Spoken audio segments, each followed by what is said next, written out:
से चलता रहा है, तो ये बात कम लोगों को समझ में आ रही। लेकिन मैं आपको बता रहा हूं, मैं यूपी से एमपी था 2003 या 4 में, जब वो डिलिमिटेशन हो रहा था, तो मैं एसोसिएट मेंबर था। मैं आपको बता रहा हूं ऑनेस्टली, उस समय गवर्नमेंट भी दूसरे की आ गई थी, लेकिन काम पूरी तरह से ट्रांसपेरेंट ढंग से वहां होता है। और मैं आपको भरोसा देना चाहता हूं कि किसी का दबदबा बढ़ाना और किसी का दबदबा कम करना, ये कोई डिलिमिटेशन कमीशन का काम नहीं है और ना ऐसा होने जा रहा है। देखिए, महबूबा मुफ्ती अभी भी टारगेट करती हैं इस एंगल से, चाहे वो पाकिस्तान को बातचीत में लाना है। आप लोग क्या जो क्रोनोलॉजी है उसमें एक स्टेप आगे में ले जाना चाहती हूँ, क्या स्टेटहुड जम्मू कश्मीर को मिलेगा?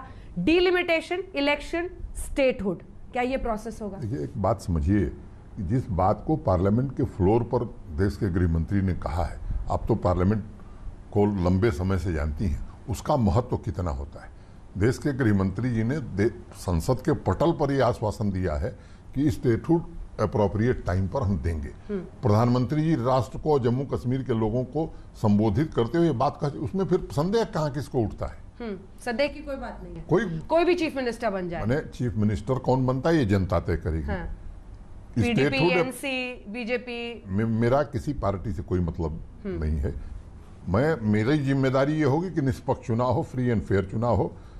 और वो मैंने डीडीसी में भी कराया। जब विधानसभा के चुनाव होंगे तब भी मैं आपको और आपके माध्यम से देश को, जम्मू कश्मीर को आश्वस्त करना चाहता हूं कि ऐसा चुनाव शायद नहीं हुआ होगा। पूरी तरह से फ्री, फेयर, ट्रांसपेरेंट और हिंसा मुक्त चुनाव वहां कराए जाएंगे।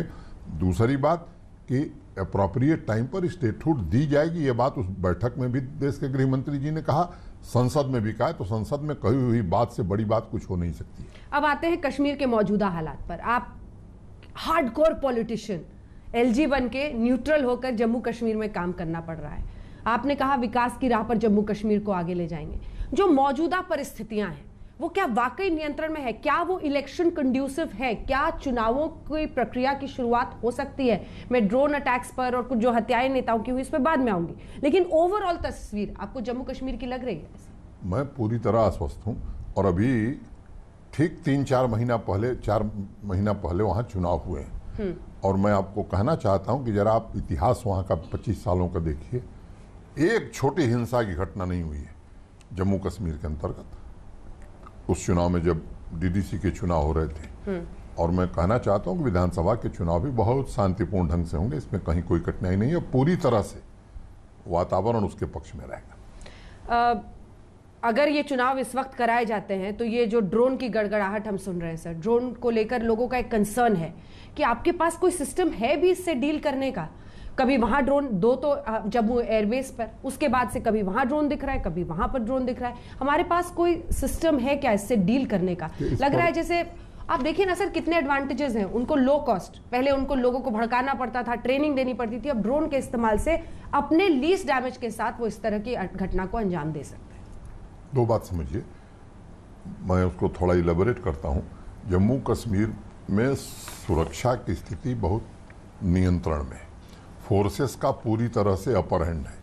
पिछले 4-5 दिनों में देखिए तो जो लिस्टेड मिलिटेंट्स हैं उनको पुलिस और फोर्सेस ने मिलकर के एलिमिनेट किया है। कोऑर्डिनेशन बहुत अच्छा है। ड्रोन की चुनौती है, इस पर अभी आपने सेना प्रमुख का भी बयान पढ़ा होगा, उसकी जांच भी हो रही है। लेकिन इतना मैं कहना चाहता हूं कि टेक्नोलॉजी पर भी कुछ काम डीआरडीओ ने किया है और हमारी सुरक्षा एजेंसियां पूरी तरह से चौकस हैं। उसका भी विकल्प पूरी तरह से तैयार करने में हम सक्षम हैं। और जो हमारे इंपॉर्टेंट इंस्टॉलेशंस हैं वहां हमने ये सुरक्षा कर ली है कि ड्रोन से हमको कोई नुकसान